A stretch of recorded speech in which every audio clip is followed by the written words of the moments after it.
abiddicha kan baaste Gabri'eeli akka nu eebbistuuf harka mirgaa ol kaaste Gabri'eeli.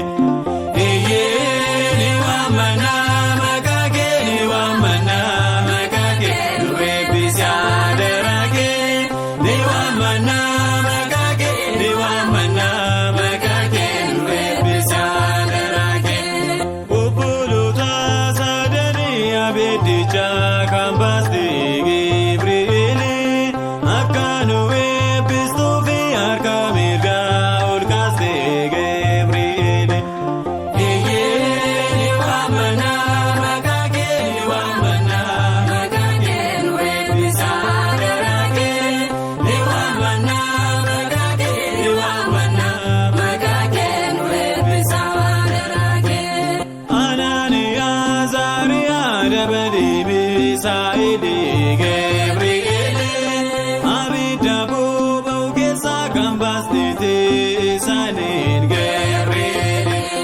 Oolmaa kee maaliin immoo humna keetu jabaadha Gabri'eeli.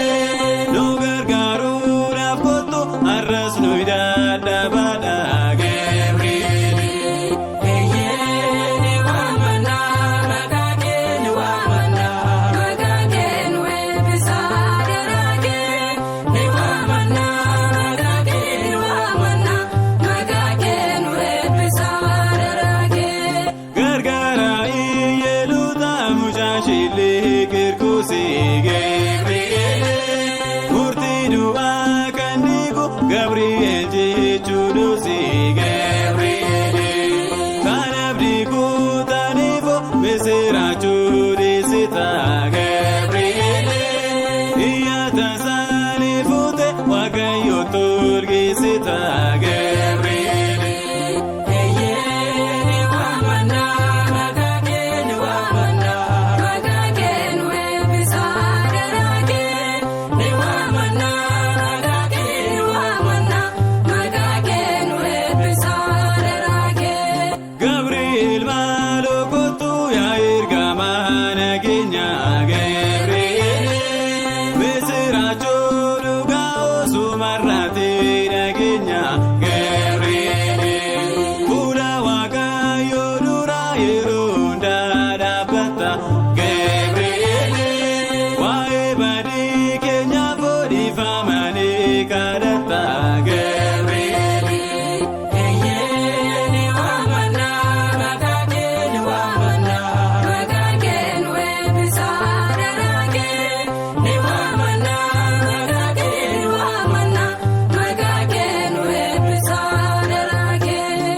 Waaqa biraa ergamta harki kee fannoo baata Gabri'eeli. Situu nurraa rukkuta bineensi saanoo nyaata Gabri'eeli.